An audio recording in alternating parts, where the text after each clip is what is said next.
Hey everyone, and welcome to This Explainer. Today we're diving into something that sounds straight out of a sci-fi movie, but we're going to look at it from a super grounded, incredibly fascinating perspective. We're talking about clairvoyance, and we're drawing directly from the life and teachings of Osman, widely known as the Blind Muslim Yogi.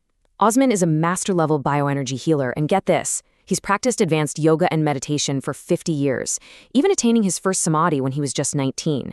Now, it's really important to mention right up front that Osman has been permanently blind since May 2023. So whenever he describes the physical world, he's actually pulling from his incredibly rich memory of life before losing his sight. Let's jump in and see what really happens when the so-called third eye fully opens. So let me ask you something. Is knowing the exact future a gift or is it a curse? I mean, most of us probably think it would be amazing, right? Imagine just effortlessly avoiding every single mistake in life. But the source material paints a very different, really stark reality about the sheer psychological weight of this. It's a heavy, unyielding burden. And as we go through this explainer, you're going to see exactly why it's not the superpower people think it is. Okay, moving right into section 1, clairvoyance as a byproduct. Let's completely demystify how this ability is viewed in traditional yogic sciences. There's a really stark contrast we need to talk about here. On one hand, you have commercial clairvoyance. According to our source, these are folks trained under specific teachers, dealing with set rules, and working within a professional, business-like setup. It's their main focus. But then you have advanced yogis. For them, this ability to see the past and future is literally just an unintended side effect. When the third eye completely opens from rigorous advanced meditation, clairvoyance just kind of happens by default. It's a byproduct of the spiritual discipline, definitely not the end goal. Osman makes a really intense point here. He notes that, sure, seeing the past is amazing, but seeing the future, completely different ballgame. Why? Because life is full of severe, tragic downs. If you have this ability, you are inevitably going to meet people who are going to die imminently. You'll actually see how they die. And the incredible, heartbreaking gravity of this foresight is that, according to the source, these things simply cannot be prevented. Watching an unpreventable death coming is an unbelievably difficult psychological burden for anyone to carry. Right? Let's jump to section 2, the concept of predestination. This brings us to one of the most intense, unshakable convictions in the source material. The source approaches this not as some mystical woo-woo concept, but as a rigid, scientific mechanism of reality. We're talking about pure predestination. The assertion here is that life events, and especially the exact time of our death, operate on a fixed, totally predetermined schedule. Whether it's an accident, a sudden illness, or violence, it happens because it was simply that person's exact time to go. The source notes that the only real exception to shortening this timeline is an unnatural act, like suicide. Otherwise, we just can't alter our fate. And Osman didn't just believe this in theory. He literally put his life on the line to test it. He intentionally went to work in highly dangerous, violence-ridden areas in South Africa, places where even the military didn't want to go. He drove expensive cars straight into these areas totally unarmed. He survived armed robberies, and his family even survived kidnappings for ransom, all completely unharmed. He navigated these extreme situations with absolute confidence because he was fundamentally convinced that he could not and would not die a single second before his allocated time. So, Section 3, surviving the impossible. Where does an unshakable, almost superhuman belief like that actually come from?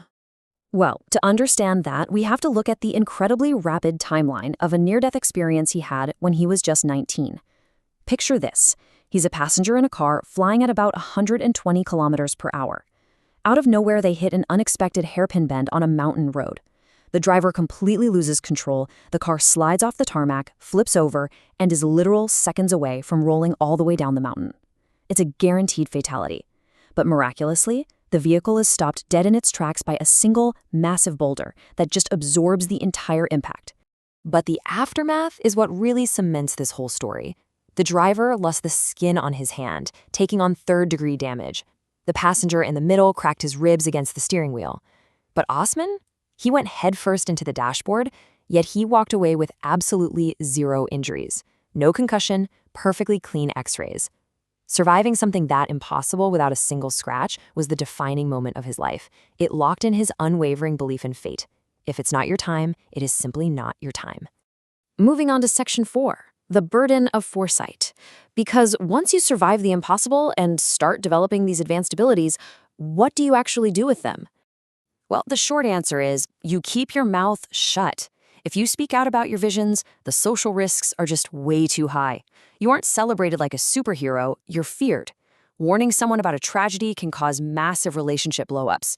And when that bad thing inevitably happens, they might actually accuse you of cursing them or call you a wizard.